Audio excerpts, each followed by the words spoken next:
بسم اللہ الرحمن الرحیم۔ معزز سامعین و ناظرین، حماس اور اسرائیل کی جنگ آغاز ہوا تو اس وقت سے پوری دنیا میں سوشل میڈیا پر سب سے زیادہ گردش کرنے والی بات یہ تھی کہ ایران فلسطین اور حماس کی حمایت میں کھڑا ہے، اور پوری دنیا کے لوگ اس پر نظریں جمائے ہوئے تھے کہ آج امریکہ ایران پر حملہ کر دے گا یا ایران اسرائیل پر حملہ کر دے گا۔ لیکن میرا موقف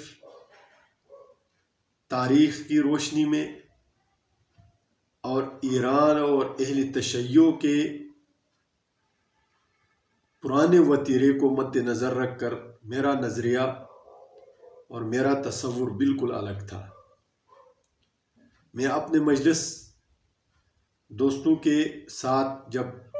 بیٹھک ہوتی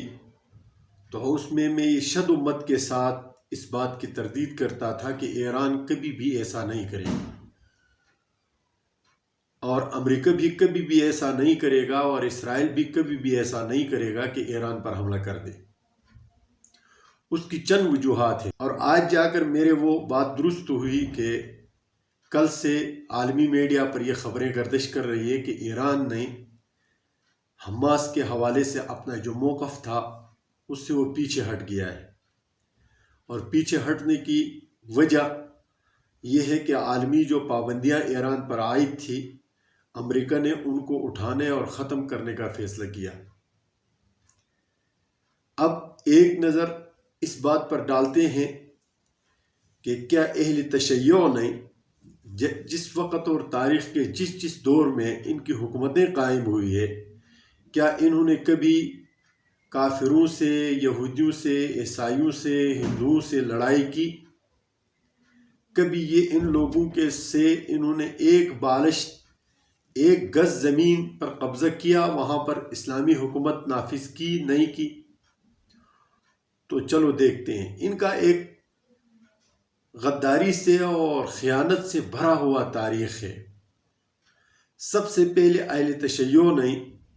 جب نعرہ بلند کیا تو حضرت علی رضی اللہ تعالیٰ عنہ کی حمایت کا نعرہ بلند کیا، لیکن حضرت علی رضی اللہ تعالیٰ عنہ ان سے انتہائی بیزار تھے، ان کی خیانتوں سے، ان کی خود غرضیوں سے وہ انتہائی بیزار تھے، اور اپنے مجالس میں ان کا تذکرہ بھی کرتے تھے۔ اور یہ اہل سنت والجماعت کی کتابوں میں نہیں، ان کے اپنے کتابوں میں یہ بات نقل کی گئی ہے کہ حضرت علی رضی اللہ تعالیٰ عنہ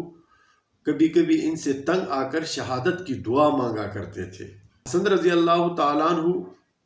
خلیفہ بنے، اس کے خلاف یہ مختلف قسم کے پروپیگنڈوں میں اور خیانتوں میں ملوث تھے، حتیٰ کہ حضرت حسن رضی اللہ تعالیٰ عنہ کے خیمے پر حملہ کیا، ان کو شہید کرنے کی کوشش کی، اور آخر میں جا کر اس کو زہر دے کر شہید کیا گیا کہ آپ نے حضرت امیر معاویہ سے صلح کیوں کی ہے۔ پھر تاریخ نے کروٹ لیے اور انہوں نے اپنے ان گناہوں کو دھونے کے لیے یا اسلام کو توڑنے کے لیے انہوں نے حضرت حسین رضی اللہ تعالیٰ عنہ کی طرف خط لکھے۔ حسین رضی اللہ تعالیٰ عنہ تشریف لائے تو سب نے ہاتھ کھڑے کر دیے، ہاتھ اٹھا دیے، اور عین میدانی کربلا میں اور عین میدانی جنگ میں حضرت حسین رضی اللہ تعالیٰ عنہ کو یزید کے فوج کے رحم و کرم پر چھوڑ دیا، اور نتیجے کے طور پر وہ اندوناک واقعہ سانحہ پیش آیا جو کربلا کے اور حضرت حسین رضی اللہ تعالیٰ عنہ اور اہل بیت کی شہادتوں یاد کیا جاتا ہے۔ پھر تاریخ نے کروٹ لی، اور جب یہ عباسی خلیفہ ادھر بغداد پر، جب بغداد کے قریب جب منگولوں نے پڑاؤ ڈالا ہوا تھا، تو جو القمی شیعہ وزیر تھا